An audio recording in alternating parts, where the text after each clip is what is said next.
Jarrett's most famous rivals, Booker T, who has been one of your coaches. I know he didn't train you from the beginning, but I know he's trained you. I want to know how has Booker T been as a coach? Two-time Hall of Famer. He's done it all in the business. How has he been to you? So Booker's harsh. He's gonna tell you straight up, like, if something sucks, it sucks. Mm-hmm. I didn't get to really start training with Booker until several years into my wrestling career, and so I was already kind of set in my ways as far as doing that indie bullshit. That's a Booker T quote, by the way. The indie bullshit. I love it. Sorry. But what I'll say is the film study, the insight, the post-match critiques, the everything that comes with training with Booker or picking his brain has made my game just skyrocket in the last 3-4 years, because I feel like I was doing good, and I had a lot of popularity in the Texas scene, but there was always that underlying why am I not signed? Yeah. Because I had a lot of people, especially in my hometown area, the Dallas Fort Worth area, man, you're so great, you need to be signed, you should be signed already. And I'm like, okay, awesome, I appreciate that. Why am I not?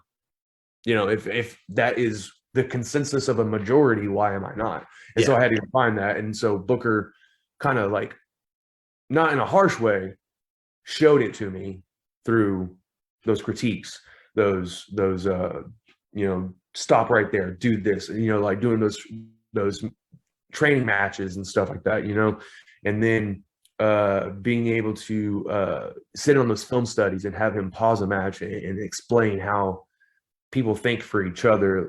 It's completely different how people book matches now compared to what they did back then. Yeah. So my favorite thing, the best lesson I learned was the structure, and being able to go, how does this character and that character work together? How does how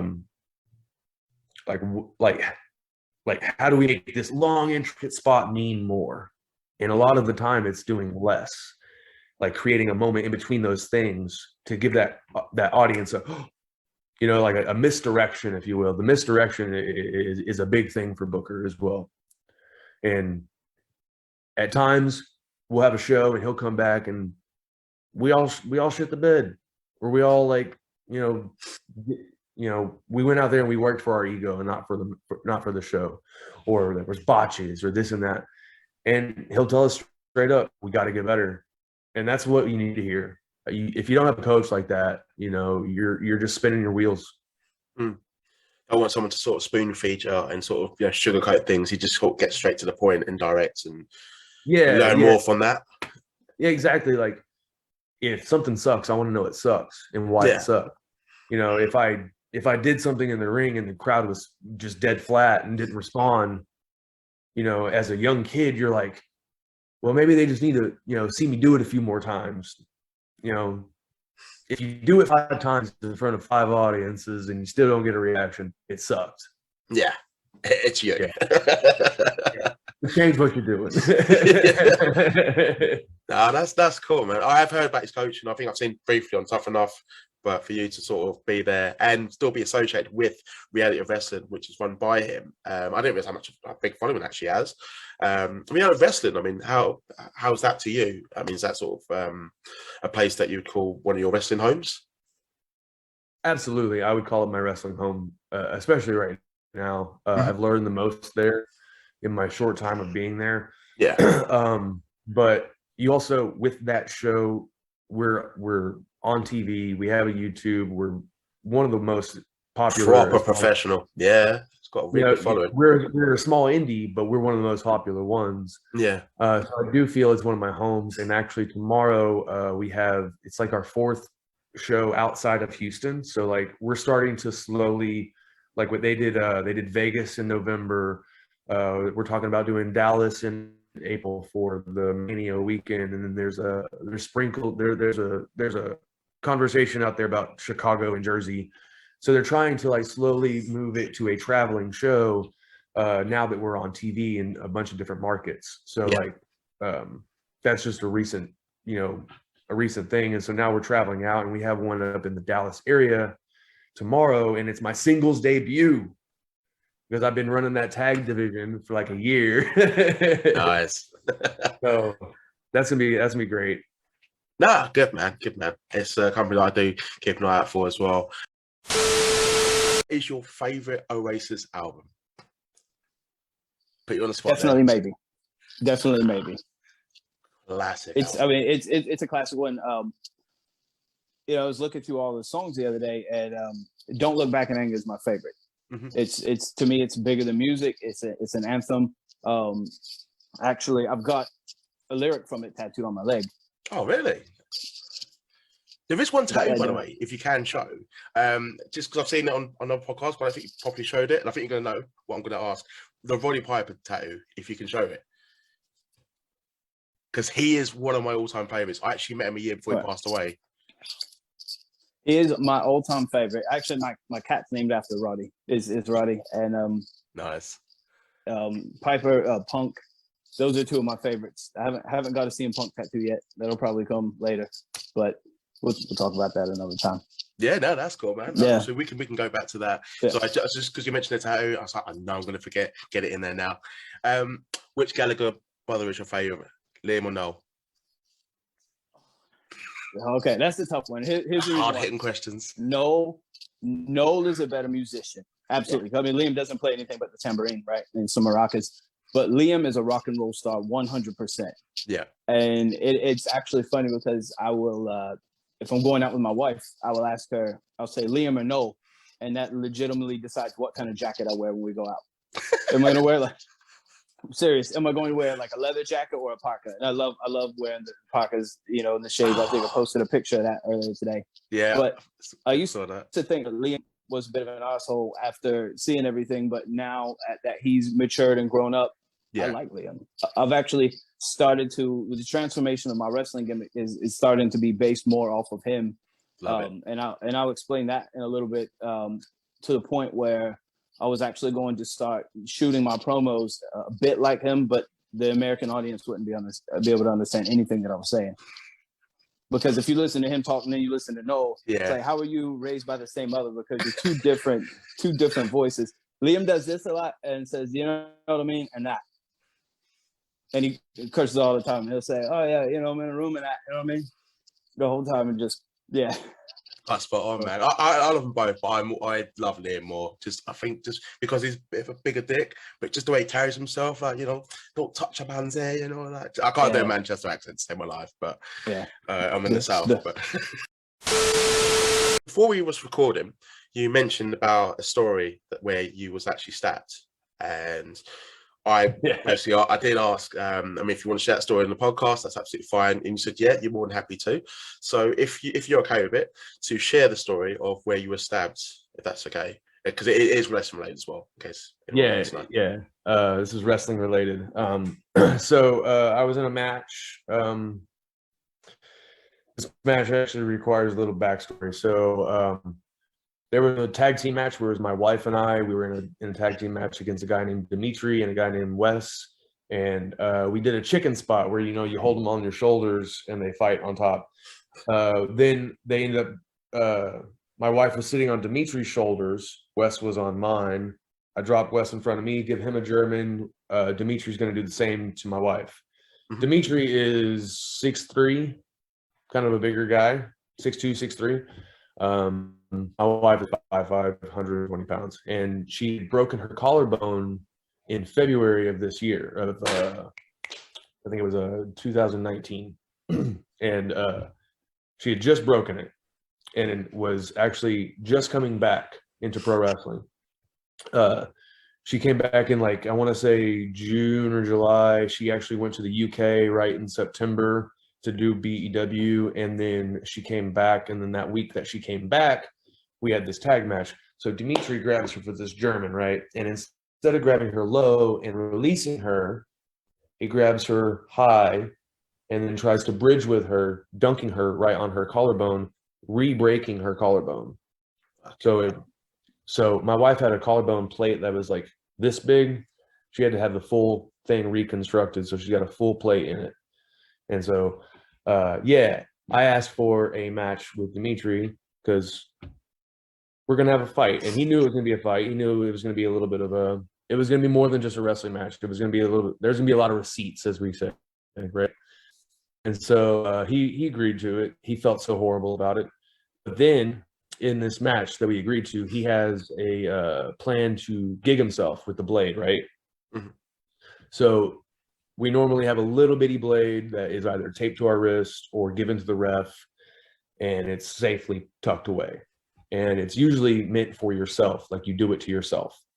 Unless you're Ric Flair and you're cool with everybody just stabbing you. So he has this dude, I forget his name, but he's just one of those indie guys that you'll never see anywhere. At least that's what I see it. But he has this dude put a full box cutter blade on the top of his hand, taped to the top of his hand with the point of that box cutter blade sticking out. And what is normally used is a little razor blade like barbers use. Mm. You can bend them and you can break them real easy and make little things out of them instead of having a full fucking box cutter blade. And so this dude puts that on there. I don't see it as far as where it is. And then the first thing of the match is I slap the taste out of his mouth and he gives me a forearm. And what happens when you give a forearm is that hand is going to come across, right? Yeah. And so he gives me the forearm to the side of the neck, and I immediately felt like this weird sensation. And I touched my neck, and it was just a pool of blood in my hand. And so it was like right here that I got about an inch cut in my neck from that box cutter. And so because I'm a professional wrestler and been doing this for far too long, I'm one of those the show must go on kind of guys. And I somehow got him under the ring and I ripped the thing off of his hand and I just threw it down. I don't know how I did it without getting cut even more, but I did. But yeah, it was right here. Any closer to the left or to the right could have been my jugular vein. You know, I could have fucking died. We wouldn't be having this conversation. Exactly. And so that was the start of the match. And we went on for another about 18 minutes. I said, fuck it, I'm bleeding. We're going to keep going. Unless I'm fucking passing out, we're not stopping. And so we beat the crap out of each other for, 15 minutes, had our match. He felt horrible about the slice in my neck, but the main thing was when we got to the back of the locker room, I got into the locker room and whoever the guy was that put the gig on his hand, I was like, don't you ever let me catch you in this building again, because I will fucking make sure you will never walk out of it. And I kicked him out of that locker room, and eventually ACW shut down like a year or so later. But yeah, that's one of those stories that's like, you don't believe it, Mm-hmm. unless you lived it. And I have the pictures of my neck before I glued it back up. We got back up to the thing, and after I got glued up, got my neck glued back together, I read that guy for filth. And what sucks is that dude was a friend of ours. It's fucking and brutal. Yeah, and it completely ruined friendship, Just not only to put your wife in harm, but to obviously, not even harm, but injure your wife and fucking put you in harm where it could have been critical. It's just, yeah, and it's one of those things. It's like, yeah, it's been a couple of years now, and accidents happen, but accidents like that don't usually happen. You know what I mean? Like, that's pure negligence. That's like, like, especially if you're a pro wrestler and you know what we do, and someone hands you a box cutter blade to put on your hand, you don't fucking do that. Yeah. That's just. It's the quote sort of the CM Punk we say, but right back, it's like, are you dumb? Like, are you doing it on purpose, or are you dumb? You have to be fucking dumb. So that's just, yeah. I haven't really talked about that story publicly, just because I'm not one of those people that goes online and shit talks people. Yeah. You know, unless, you know, it's the speak out movement and people need to be read for what they are. But yeah, that's I'm glad that's different, kind of, you know, that's yeah. different. But like with this, it was, you know, This was personal, but this was real personal, and I'm just happy I'm alive. yeah. And if it wasn't a situation of like I could have died, maybe there would be a little bit more forgiveness in my heart for it. But the fact that I almost died and Have you spoke to him since? No, like, especially like after he broke my wife's collarbone and we were sitting there waiting for the ambulance, and he was like, man, I knew I was holding her wrong. And then it's like, the fuck? You are absolutely fucking stupid. Yeah. So I'm sure he'll see this, and I don't give a shit if he does. He knows how I feel about him, and I've told people to let them know. You know, if maybe he can learn from it, but sounds like he won't. You never know, but it's really shitty that it happened. You know, and it's one of those stories that I feel needs to be out there because people need to hear about stuff like that to go, maybe I don't have a fucking blade in my hand, or maybe I don't do a gig spot. Maybe you save yourself from an incident like I almost went through where I almost died. Yeah, you know, maybe don't fuck up my collarbone by not doing a spot that you didn't actually know how to do. Exactly, and it's also just a lesson in like trusting someone. Yeah, knowing who you trust, because a lot of the times, and this kind of like transitions to current pro wrestling. A lot of the times you see pro wrestling, you don't like, you see a guy dive, and then there are like 4 guys on the floor, and nobody catches the guy. It's bonkers, isn't it? How does that happen? I'm one guy and I can catch a guy. Like, you know what I mean? Like, I've never missed anybody on a dive. So it's just one of those things, like, know who to trust, you know? You love it though. It's like that adrenaline rush, because like even that's painful, so I fucking love it.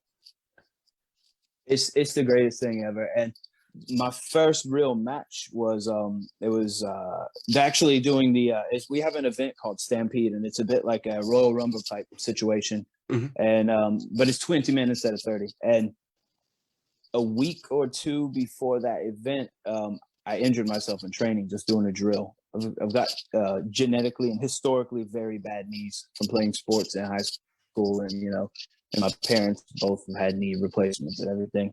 And I tore a meniscus, and to this day it's still wedged. I just haven't gotten surgery yet.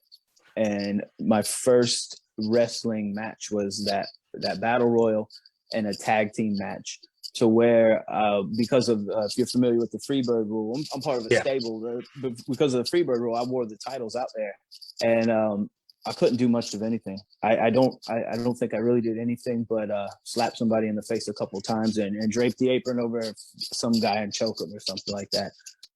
But I remember after limping to the back, like I couldn't sleep for days. I was so excited. It was the greatest thing. The next day I bought and ate like a dozen donuts and, got some pizza, went shopping, bought some sneakers. Like, I was just so happy. It was at that point, one of the greatest days of my life. That's awesome. I mean, for that to be a debut, and I really like talking about wrestlers' debuts on this podcast. Mm-hmm. For you to actually be in agony, that I hadn't heard, and literally in the that cup pizza and 8 donuts the day after. But did you have any friends or family there, by the way, at the debut? Yes. I had the venue was about 2 hours from where I live, and a lot of people traveled just to see that. And I had probably had about 8 or 9 people that I knew that were there. Yeah. And even my wife, she'll go, but she boos me, which is hilarious to me. You're married, she'll wear the T-shirt, but she'll boo me, or says, whatever. But I cannot make eye contact with anyone that I know, because if I know, quite easily, I'll start laughing. And I'm supposed to be, like this. Just initially, they wanted me to be really, really dark and really scary. Kind of like Anton Chigurh from No Country for Old Men, or like a Hannibal Lecter type. Yeah. And they said, okay, we want you to be really dark. But then they kept booking me to do chicken shit stuff, like run away and this and that. Like, you guys can't figure out what you want. So I just started doing kind of whatever I wanted to, and now I just try to get on people's nerves in the ring, and that's where the unpin thing comes from. I love that thing. That's really good. It's fun. It's the most fun. And there's last week. Your the profile picture matches- literally has it. I'm pissed. Yeah, I made this shirt The myself. t-shirt I was about to say. It's right in front of me. Yeah, because I actually lost this match in a tournament for a new title, and people were, coming at me on Twitter. Oh, you got pinned, and I'm like, no, look. If you look at the other camera, I've been asking them to pull the other camera. My right shoulder was up. I refuse to accept those results. I'm still unpinned, and I'm just going with it. Even if they call me out in interviews, oh no, you lost. No, that doesn't count. I told you, does it? I don't accept that. I'm unpinned.